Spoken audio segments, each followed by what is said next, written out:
sesión vamos a hablar de un asunto muy grave, y de gran actualidad, del que se ha hecho referencia recientemente la prensa, y tiene que ver con el uso que ilegalmente, desde algunos argumentos, se dice que hace la inteligencia artificial respecto a las redacciones, escrituras, textos originales de determinados autores.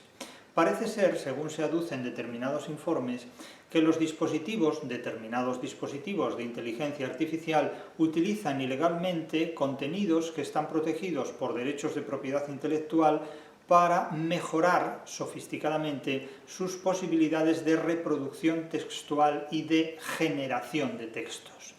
Bien, esto se ha hecho siempre. Lo que ocurre es que anteriormente este tipo de trabajo lo hacían los genios y hoy día lo hacen las máquinas que, sin ser geniales, hacen creer a muchos destinatarios que pueden serlo. La moraleja de esto ya se la adelanto: solo los genios son inimitables. Y por tanto, solamente los genios sobrevivirán a este tipo de procedimientos que utiliza la inteligencia artificial. Pero que sobrevivan no significa absolutamente nada, porque las personas capaces de leer a los genios son minúsculas, cuánticamente hablando. Es decir, muy pocas personas tienen capacidad para apreciar de verdad la creación genial u original de un autor o de un artista. Por lo tanto, que ningún genio crea que va a alcanzar la gloria, porque la gloria no la dan 3 o 4 personas, que son las que realmente saben leer a un genio. El resto de la gente no sabe leer absolutamente nada y no distingue un vino original de una copia. Es decir, no es capaz de distinguir el Quijote de Cervantes de un imitador del Quijote de Cervantes, y de hecho hemos insistido con frecuencia cómo a través de Internet pululan, se multiplican declaraciones, textos que se atribuyen a Cervantes, que se ponen en boca de personajes cervantinos, y que en realidad nunca jamás han formado parte del Quijote, ni siquiera de la literatura española del Siglo de Oro. Quiero decir con esto que el hecho de que una máquina imite o reproduzca el estilo de un autor conocido no significa absolutamente nada más que ese autor conocido no es un genio. Si alguien puede imitarte, es que tú no eres un genio. Otra cuestión es que la imitación sea una parodia, es decir, una imitación degradada de un referente serio. Pero la inteligencia artificial no hace parodias, a menos que se lo pidamos. La inteligencia artificial imita en serio un referente serio, hasta tal punto que el lector poco educado, poco formado, confunde la copia con el original. Y esto es algo que hace temblar a muchos de estos autores, porque evidentemente consideran que pueden suplantarlos una máquina. Pero es que el test de genialidad es que si una máquina puede hacer lo que tú haces, es que tú no eres un escritor original, ni siquiera eres tampoco un escritor valioso. Eres un clon de ti mismo, en definitiva. Esa es la prueba de fuego que demuestra que alguien no es valioso porque no es original. El valor en el arte lo da la originalidad, no la creatividad. La creatividad es una palabra que hoy día ya no tiene sentido original y específico propiamente. Crear no es ser un autor, crear es simplemente hoy clonar, reproducir lo que otros han hecho. En realidad, el valor del arte se mide por la originalidad de la obra de arte, por la originalidad, es decir, por la capacidad de escribir, de componer, de hacer, de tallar, de pulir, de pintar, algo que temáticamente hablando y formalmente hablando, es decir, desde el punto de vista de las formas y desde el punto de vista de los contenidos, nadie ha hecho con anterioridad. Si alguien puede imitar lo que tú haces, es que tú eres un kitsch, no eres alguien capaz de generar o de construir obras de arte. Cuando se dice que la inteligencia artificial puede imitar a Cervantes, se comete un error. No se puede imitar a Cervantes. Se puede imitar la escritura de Cervantes, pero es que no a Cervantes, es que no es lo mismo.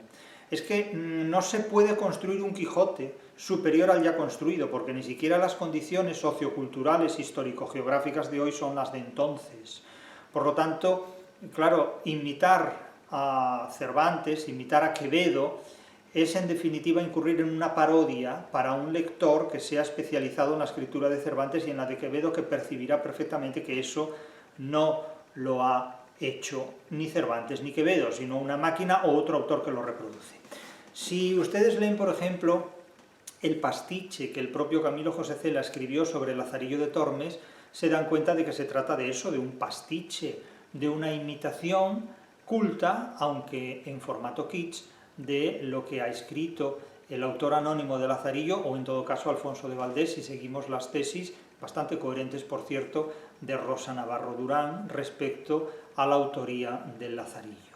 Entonces, claro, debe quedar muy explícitamente definido el hecho de que la inteligencia artificial, si puede imitar tu estilo, es porque tú no eres un autor original. Por lo tanto, el trabajo que hace la inteligencia artificial, que es comparable al que en un libro como 1984 de Orwell hacía el Departamento de Ficción, es decir, un grupo de personas, recursos humanos entonces, que escribían novelas artificiosamente, sofisticadamente, como un auténtico kitsch en serie para entretener a la gente, eso ya lo hacen muchos autores y muchas editoriales que escriben para el mercado.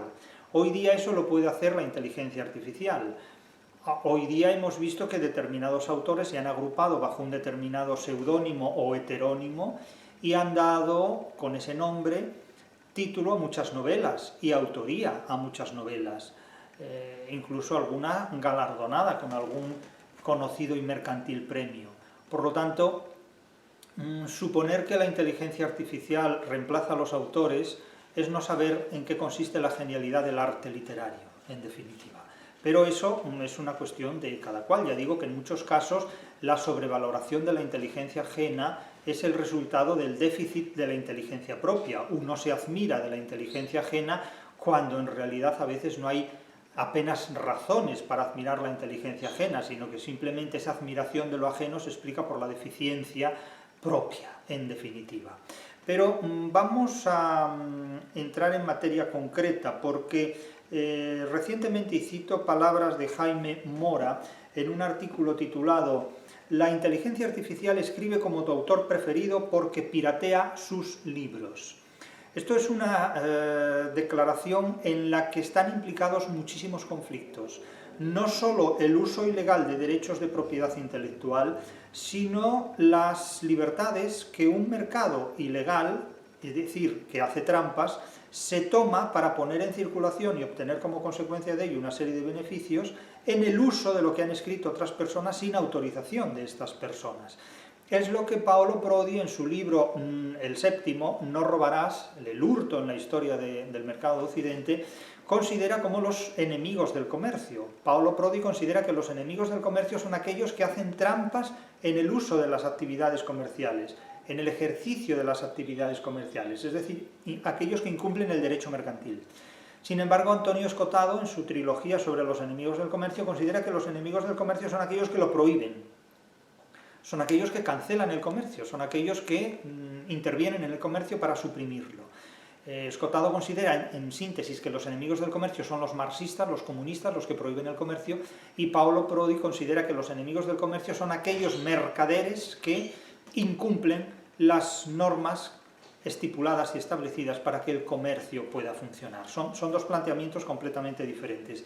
Aquí diríamos que los enemigos del comercio son aquellos que hacen trampas, es decir, que piratean sin permiso, por supuesto, porque si no, no sería piratear, los derechos de propiedad intelectual que corresponden a otros autores, no solo para vender esos productos, sino incluso para suplantarlos. Pero evidentemente esto solo puede ir destinado a un público masivo y poco exigente, porque un público cualificado no pierde el tiempo con estas cosas. Ahora bien, el público cualificado no es rentable, porque el público cualificado es un público muy poco minoritario y el mercado no le presta atención. Es decir, que cuando se escribe para el mercado, no se escribe para personas inteligentes, se escribe para un número muy amplio de consumidores, al margen de que sean o no inteligentes. Esto no significa que los que consumen esos libros no sean inteligentes. Lo que quiere decir es que la inteligencia no es lo que se busca en esos lectores, ni lo que esos lectores, aun teniendo inteligencia, ejercen cuando leen esos libros, ¿no? Entonces, esto debe quedar muy claro. Y, naturalmente, un informe de Cedro denuncia que determinadas empresas, que cita el articulista, pero que yo no menciono aquí para no darles publicidad, entrenan sus dispositivos con obras extraídas de páginas piratas. Es decir, que la cadena del proceso consiste en que un autor legítimamente escribe una obra que una editorial legítimamente publica y pone en circulación mercantil. Una serie de personas piratean esas obras y las publican en páginas piratas. Otros individuos acceden a esos contenidos de manera teóricamente gratuita, aunque beneficia naturalmente ese proceso a otros intermediarios, y entre los que acceden de manera ilegal a esos contenidos están determinados dispositivos de empresas de inteligencia artificial que ilegalmente acceden a esos contenidos para reproducirlos y para hacer que sus dispositivos de inteligencia artificial sean cada vez más sofisticados y potentes. Y se dice, estas prácticas afectan a más de 41.000 escritores, al menos 49.000 títulos con ISBN español y 1.100 editoriales. Eso por lo menos, no me cabe duda de que estos datos son así. Y entonces, claro, Jaime Mora se hace eco de estos datos y los comenta en determinados artículos de prensa que son relevantes, son de un gran interés. Si ustedes los leen, encontrarán en ellos una fuente de materia prima para informarse sobre la realidad del mundo en el que viven. Y dice, cualquiera puede pedirle al ChatGPT que escriba al comienzo de este reportaje al estilo de, pongamos, Arturo Pérez Reverte y su Capitana la Triste. Y entonces ya hace la cita de lo que haría el ChatGPT. Claro, eso solo se hace si previamente se ha examinado el estilo de Pérez Reverte o de cualquier otro autor. Pero claro, no es el genuino, es un clon, es una reproducción clonada. Es decir, yo mismo he hecho la prueba con el ChatGPT y le he dicho, redacta este artículo tal y como lo haría Jesús Maestro en uno de sus vídeos de YouTube. Y el ChatGPT, ni corto ni perezoso, imita determinados aspectos que considera que forman parte de mi idiolecto y ahí los reproduce, insistiendo en características propias de mi retórica, es decir, la mezcla de estilo elevado con estilos comunes o locuciones comunes, subrayando de este modo un contraste dialéctico entre el contenido y la forma, etc. Y además él es muy listo y especifica perfectamente todas estas características. Y naturalmente cualquiera que use ese chat sabe que perfectamente le hace la pelota al que habla, trata de agradarle sus oídos. Es decir, es lo más parecido que hay a un Judas. Te elogia el oído para que después toda la información que tú le proporciones él la usará para lo que le venga bien a él, no a ti, en definitiva. Pero eso es lo que hace básicamente una máquina que ha sido diseñada evidentemente para extraer de ti toda la información que le interesa a ella, no a ti. Entonces, claro, cito de nuevo a Jaime Mora y dice, piensa en cualquier autor. Seguramente haya sido pirateado por las grandes empresas que están desarrollando, de nuevo siempre se utiliza el presente continuo, de las grandes empresas que desarrollan modelos de inteligencia artificial. ¿Por qué el presente continuo? La gente hoy tiene una manía con el presente continuo que es verdaderamente sorprendente. Las grandes empresas que desarrollan modelos de inteligencia artificial. ¿Por qué escriben ustedes las grandes empresas que están desarrollando modelos de inteligencia artificial? ¿Por qué dicen ustedes, en lugar de hablar de este modo y decir, ahora vamos a hablar de este tema? ¿Por qué dicen, ahora vamos a estar hablando de este tema? ¿Por qué se cogen los dedos siempre con un presente continuo completamente innecesario en español? Pues no hay manera de que esto se corrija, porque la gente escribe con términos españoles según una sintaxis inglesa. Si ustedes se dedican a identificar los presentes, futuros y pasados continuos que se encuentran en lo que escriben los periodistas, tienen que pasarse los días sin hacer otra cosa. Almudena Grandes, Camilo José Cela, David Zuclés, Arturo Pérez Reverte, Elvira Lindos, Javier Cercas, Javier del Castillo, Fernando... Bueno, un montón de gente a la que yo no conozco de nada, pero bueno. Y así hasta 41.000 escritores españoles. ¿Hay 41.000 escritores en España? Madre mía.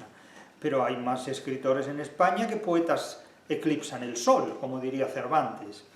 Son los que Cedro, la entidad que gestiona los derechos de autor de escritores y editores, ha identificado en el repositorio de tal página pirata que yo no menciono para no darle publicidad. Bueno, páginas pirata hay muchísimas, evidentemente, ¿no? Pero bueno, el volumen es apabullante, prosigue Jaime Mora, y Tal página pirata funciona como una inmensa biblioteca paralela que, pese a estar bloqueada en varios países, sigue accesible para cualquier buscador. Es decir, se la pueden bloquear en todos los países, pero está accesible en todos los sistemas informáticos, buscadores y sistemas operativos. Quiero decir con esto que la ley termina donde comienza Internet. Es decir, que más allá de las fronteras nacionales, por encima de las fronteras nacionales, el mercado lo ha copado todo. Donde comienza Internet termina el derecho mercantil, pero el comercio se mantiene. Quiero decir que los límites del comercio no son los límites de Internet, son precisamente las expansiones que Internet ofrece. Internet, de alguna manera, determina ciertas fronteras, pero el comercio no termina con la ley. Internet comienza donde la ley termina, incluso podríamos decir.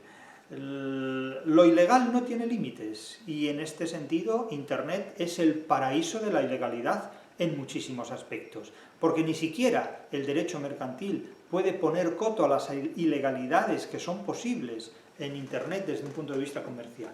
La piratería informática no conoce límites, y aunque le pongan un obstáculo por una parte, si se le cierra una puerta, se le abren 1000. Es difícil realmente luchar contra esto, pues porque hay muchas series de razones y muchos motivos para que sea imposible acabar con esto.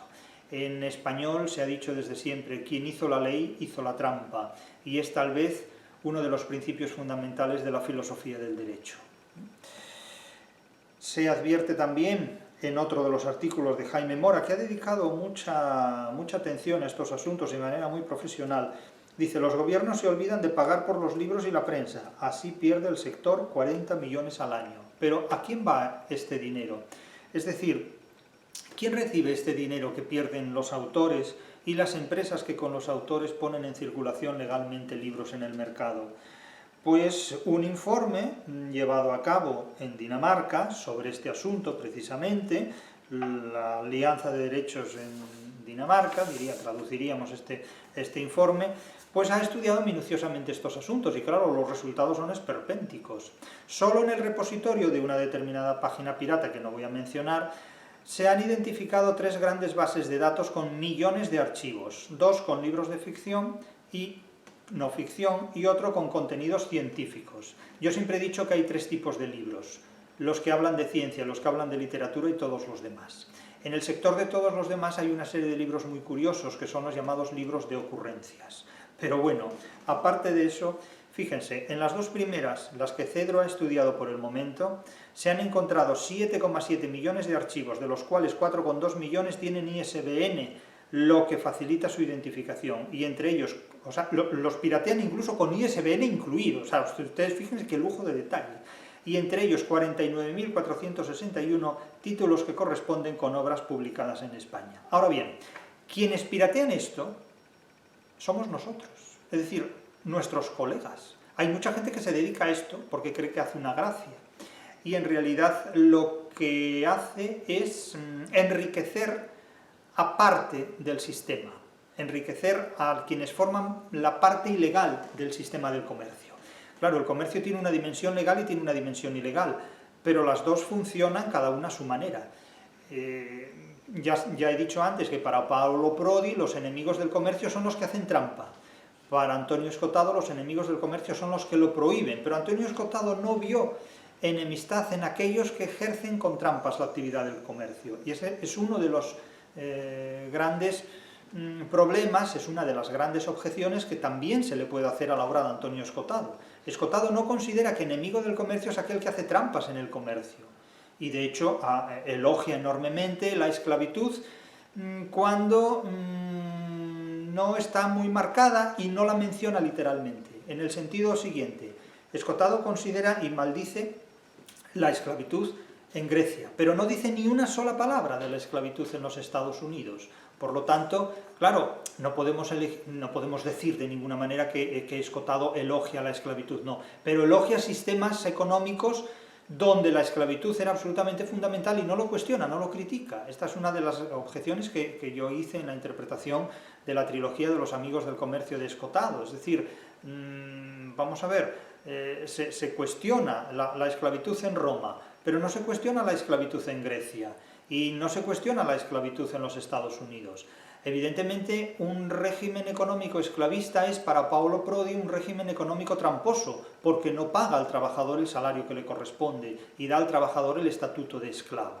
Entonces, hay una gran diferencia entre considerar que el enemigo del comercio es el que hace trampas ejerciendo actividades comerciales y en considerar que el enemigo del comercio es el que prohíbe el comercio. Son perspectivas completamente diferentes y que conviene matizar en este punto. Por lo tanto, ignorar el sistema esclavista en una economía como la estadounidense o en una economía como la ateniense implica no ser fiel a la realidad, es decir, ser infiel a los hechos, y por lo tanto no podemos construir una teoría de la economía donde los malos sean los romanos, porque usaban esclavos, y sin embargo cuando hablamos de los estadounidenses del siglo XVIII, de los ilustrados del siglo XVIII estadounidenses, fundadores de una democracia sui generis, que ha servido de modelo a las democracias de la edad contemporánea, no digamos nada, cuando su economía se fundamenta en un esclavismo feroz y terrible. Claro, esto son cuestiones que conviene tener en cuenta.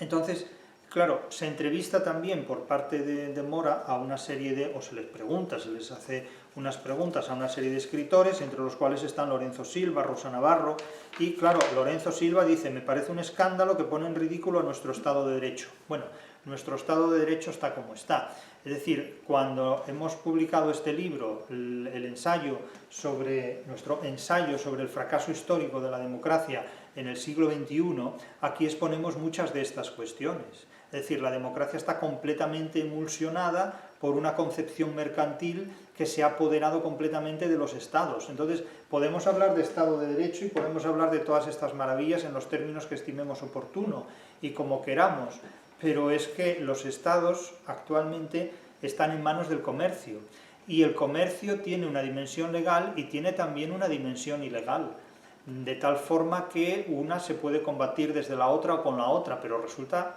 francamente muy difícil de gestionar. Es decir, la llamada economía sumergida mueve un dinero que no siempre exactamente sabemos cuál es, porque si no, no sería tan sumergida, no estaría tan sumergida esa economía. El caso es que, como advierte Jorge Corrales, director general de Cedro, pues esto es un problema enorme, ¿no? Claro, este señor advierte de lo que hay, es una situación insostenible. Cedro ha elaborado una serie de informes al respecto y advierte que se trata, cito literalmente, de un panorama desolador. Con la piratería clásica los lectores accedían a sus libros gratis. Ahora hay máquinas que compiten con ellos pirateando incluso su esfuerzo creativo. Bueno, yo más que hablar de esfuerzo creativo diría su capacidad de redacción. Vamos a ser más modestos, pero bueno, no se trata de ir por ahí enmendando la plana en estos términos. Lo que quiero decir es que un genio no es imitable. Un genio no es imitable nunca. No es fácil imitar el estilo de Cervantes. Tendría que estar muy entrenada esa máquina para poder imitar el estilo de Cervantes. Siempre se me dirá, bueno, es que con tiempo lo puede hacer. Sí, bueno, ya, por supuesto que se puede imitar a Valle Inclán, se puede imitar a Quevedo, pero una vez que Quevedo y Valle Inclán y Cervantes han puesto en circulación sus obras, porque si eso se hiciera antes, entonces la genialidad humana estaría muerta ya completamente. Se puede imitar naturalmente el estilo musical de Beethoven, de Mozart, de Haydn, de Tomás Luis de Victoria o de Antonio de Cabezón, pero una vez que estos autores lo han explicado y lo han expuesto y lo han explicitado objetivamente en construcciones y partituras musicales, en monumentos musicales, pero no antes, evidentemente. La inteligencia artificial va siempre por detrás de lo que hacen los genios, en definitiva. Es decir, no puede llegar a suplir la inteligencia natural, salvo que sea una inteligencia natural común y corriente. Es decir, la inteligencia artificial puede hacer operaciones matemáticas, pero lo que no puede es descubrir teorías matemáticas que solo puede generar alguien que necesita algo más que la deducción. Es decir, la inteligencia artificial procede de manera inductiva y deductiva, básicamente, pero no maneja fácilmente la abducción. La abducción solo la manejan los genios cuando no incurren en patologías psíquicas, de lo cual a veces también están muy cerca de caer. Es decir, como todos ustedes saben, la deducción consiste en desembocar en un resultado a partir de un caso y de una regla. La inducción consiste en establecer una regla a partir de un caso y un resultado, y la abducción consiste en postular un caso a partir de una regla o norma y un resultado. De tal forma que así proceden los comportamientos humanos desde el punto de vista del ejercicio intelectual. Ahora bien, los genios no se mueven por deducción y estipulan una inducción muy propia, muy específica a la hora de articular un pensamiento. Las obras verdaderamente geniales son obras que se construyen a través de procesos abductivos, es decir, de procesos que dan lugar a casos a partir de normas muy propias, usadas muy particularmente, muy específicamente, y sobre todo a partir de resultados que, en definitiva, son casos que superan resultados conocidos, superan resultados anteriores. Cuando Cervantes escribe una tragedia como Numancia, suplantando a los nobles por plebeyos como protagonistas de la experiencia trágica y provocando el exterminio de los dioses como gestores del destino, como gestores de la fortuna, hace algo que ningún otro escritor trágico anterior hizo jamás, y determinó además un concepto de tragedia que sería fundamental para el pensamiento de la edad contemporánea. Ninguno de sus contemporáneos vio esto en el siglo XVI y XVII, pero es que tampoco ninguno de mis contemporáneos lo ha visto tampoco, porque siguen viendo en la Numancia una tragedia españolista y cosas así, cuando eso no tiene absolutamente nada que ver. Numancia es una tragedia deicida. Quiero decir, ustedes pueden imitar el estilo de alguien a título personal o usando un dispositivo de inteligencia artificial, pero lo que no pueden crear a través de una inteligencia artificial y ni a través de su propia inteligencia natural, a menos que sean unos genios, es una visión de futuro sobre cómo determinadas ideas humanas articulan formas de pensamiento que suponen siempre un avance respecto a las condiciones de vida, desde el punto de vista legal y desde el punto de vista natural. Es decir, un genio es aquel que ve casos que otras personas no ven, a partir de normas y a partir de resultados que manejan todos, pero que ellos manipulan y gestionan de una forma que contiene un racionalismo muy superior al que el resto de los seres humanos son capaces de llegar. Eso es la genialidad. Y la genialidad no se imita. La genialidad no se imita. La genialidad se puede clonar o se puede reproducir aplicándola a temas o formas conocidas después de que alguien la haya descubierto para los demás. Y además hay una cuestión muy específica, y es que la genialidad no la percibe cualquiera. Es decir, la genialidad del Quijote no la percibieron los contemporáneos de Cervantes plenamente, algunos sí, pero muy pocos. No la percibieron los ilustrados, que disponían de un racionalismo que es incompatible con el racionalismo de la literatura. Es decir, la razón ilustrada es incompatible con la razón literaria. Por lo tanto, es imposible que un ilustrado pudiera percibir la capacidad creativa y original que contiene una obra como el Quijote, evidentemente. Entonces, ¿qué ocurre? Que las obras geniales tardan mucho en percibirse como geniales. Es decir, la mayor parte de los contemporáneos no perciben como genial una obra hecha por uno de ellos. Necesita esto mucho tiempo y que el paso del tiempo confirme determinadas expectativas. Es que un genio tiene un componente visionario, no que pronostique el futuro, sino que simplemente se adelante a su tiempo en la interpretación de muchos desenlaces todavía no acontecidos efectivamente. Porque vuelvo a lo que dije antes, un genio es alguien que es capaz de ver casos donde otros solo ven resultados.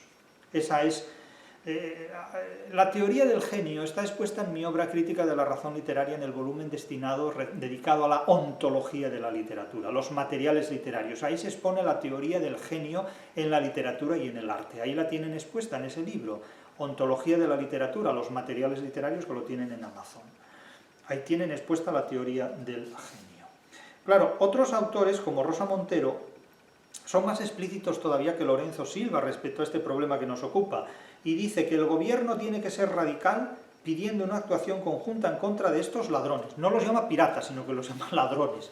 Dice Rosa Montero, y me parece interesante destacar esta declaración, que no le gusta hablar de pirateo, pues es una palabra que tiene cierto sentido romántico. Bueno, ahora resulta que el romanticismo no nos gusta, claro, el romanticismo es el paraíso de los fracasados, es el paraíso de los resentidos. Nos gusta la canción del pirata de Espronceda, pero claro, cuando tenemos al pirata delante, el romanticismo no nos gusta. Ay, amigo, consejos tengo, consejos vendo que para mí no tengo. Entonces Rosa Montero dice, no son piratas, son ladrones, que, y aquí da el nombre de la página web pirata, que yo no menciono para no darle publicidad, que esta página haya nacido y se sostenga en una sociedad tan carente de derechos democráticos como Rusia, indica claramente la catadura de este sitio web. Bueno, los países que están fundamentados en derechos democráticos no contrarrestan esto. Hay muchas páginas web que publican contenidos ilegales y tienen su sede en Estados Unidos. Entonces, bueno, yo no sé cuántas páginas piratas están en Rusia, pero sí sé de alguna que está en Estados Unidos y por el momento que yo sepa no pasa nada, ¿no? Y hay muchas páginas académicas donde los propios autores de sus propios artículos los publican ilegalmente y no pasa nada, ¿eh? No voy a mencionar ninguna, pero ustedes las conocen. De tal manera que, cuidado, porque la democracia también sirve de soporte a algunas de estas páginas piratas. Es decir, no diré yo que Rusia no, pero en Estados Unidos hay más de una, Y Cedro lo sabe, porque se tiene que enfrentar a ellas. Y no hay forma de controlar esa ilegalidad. Entonces no solo es Rusia, no solo es Rusia. En el seno de la democracia también hay esto. Y luego, ¿cuántos demócratas no piratean libros? Claro, es que el enemigo está dentro. Es que cuando Paolo Prodi dice que los enemigos del comercio son los que hacen trampa, los enemigos del comercio no están solo en Rusia. Los enemigos del comercio son aquellos que fraudulentamente se sirven de las leyes comerciales para subvertirlas, violarlas, transgredirlas y, en definitiva, hacer trampas. Es que no solo están en Rusia. Y luego, claro, dice Rosa Montero también, los neurocientíficos llevan años advirtiéndonos de que a través de la inteligencia artificial se puede manipular nuestra voluntad. Entonces estamos alimentando una maquinaria de manipulación con nuestra propia producción intelectual. Sí, pero es que antes de que existiera la inteligencia artificial, el ser humano ya se dedicaba a manipular la voluntad de los demás. Es decir, la inteligencia artificial no es más que un estadio en la historia, un estadio más en la historia de la manipulación de la voluntad del prójimo. Por lo tanto, y además, diré más, los intelectuales, la producción intelectual siempre ha estado, quiéralo o no, al servicio de la manipulación ajena. ¿O acaso los humanistas no manipulaban a sus lectores? ¿Acaso la Iglesia no manipuló a sus creyentes? ¿Acaso una filosofía no tiene como finalidad manipular a la cofradía de sus seguidores, haciéndoles creer que es mejor filosofía frente a otras? ¿Acaso una ideología no manipula también la voluntad de sus seguidores? El mundo es esto, en definitiva. Otra cuestión es que utilicemos procedimientos ilegales para manipular la voluntad del prójimo. Pero yo no sé hasta qué punto esto es una novedad. Es una novedad que en este proceso intervenga la inteligencia artificial, pero el hecho en sí no es ninguna novedad, porque esto es más antiguo que el oficio más antiguo del mundo, que yo exactamente no sé cuál es, porque yo no viví en los orígenes de esos mercados laborales. Claro, dice Rosa Montero, esto no es piratería, son bandas organizadas que roban. No edulcoremos con la palabra piratería este tipo de actos. Bueno, allá cada cual, llámenlo H. Claro, Julia Navarro viene a sostener lo mismo, los mismos términos. De hecho, esta declaración ya no solo es de Rosa Montero, es de Julia Navarro. No, esto no es piratería, son bandas organizadas que roban, no lo edulcoremos con la palabra piratería. Bien, llámenlo como quieran llamarlo, el resultado es el mismo. En definitiva, es un problema grave, es un problema muy serio que además pone sobre la mesa la debilidad de las sociedades democráticas para contrarrestar estas trampas en el mercado, que no son trampas al parchís, sino que tienen unas consecuencias económicas absolutamente brutales. Se advierte que Bruselas, cito de nuevo a Jaime Mora, aprobó en 2024 una ley de inteligencia artificial que incluye cierta protección para los derechos de autor, aunque a juicio de las entidades de gestión es insuficiente. Sí, bueno, es que es completamente insuficiente. A la hora de plasmar este texto en un código de buenas prácticas, las grandes compañías han presionado para flexibilizar aún más estas condiciones. Aquí estamos en un conflicto de poderes, en una dialéctica de poderes en las que gana evidentemente el más fuerte, y el más fuerte es en este momento el mercado. Esta es la tesis que, insisto, hemos sostenido en este libro, el ensayo sobre el fracaso histórico de la democracia en el siglo XXI. El Estado cae en manos del mercado. La historia de Occidente es una historia a tres bandas, donde prácticamente desde la Edad Media, en la que se impone la hegemonía del cristianismo, se ve sucedida por la hegemonía de los estados, articulados en imperios en muchos casos, y hoy día el imperio no es el Estado, hoy día el imperio es el mercado. Es decir que si la Iglesia fue el imperio medieval y el Estado fue el imperio de la Edad Moderna, hoy día, con el eclipse ya de las posibilidades que hicieron, digamos, circular la vida política durante la Edad contemporánea, hoy día el imperialismo no está en los Estados, ni está en la Iglesia, hoy día el imperialismo está en el mercado. Hoy día la fuerza está no en la Iglesia, hablamos del mundo medieval, ni en los estados, hablamos de la edad moderna y contemporánea. Hoy la fuerza está en el mercado, hoy el mercado se lo come todo. Hoy los estados legislan para el mercado y Internet está al servicio del mercado, no del Estado. Internet no tiene fronteras, no tiene naciones y se puede vulnerar completamente en Internet todo tipo de fronteras porque Internet no tiene ley. La ley de Internet es la ley del mercado, y en este contexto estamos a expensas, estamos a merced de la voluntad del mercado. El superhombre hoy es el mercado, en definitiva, y es también el inconsciente, y es también el gran hermano, el que a través de Internet nos controla y nos vigila y sabe de nosotros todo lo que quiere. El algoritmo lo sabe todo sobre ti. Esa es una de las frases planteadas en el Búho, en una filosofía para sobrevivir en el siglo XXI. Es decir, mi sistema de pensamiento no se equivoca casi en nada a la hora de interpretar el mundo en el que vivimos, y es un sistema de pensamiento que se fundamenta en la interpretación de la literatura. La literatura es realmente el código fundamental para interpretar cómo funciona el comportamiento humano en todas las etapas de la historia de la humanidad, y en la nuestra es una de las más necesitadas. Créanme que el conocimiento literario nos informa mucho más de la realidad en la que vivimos que lo que los propios periódicos digitales son a veces capaces de poner delante de nuestros ojos.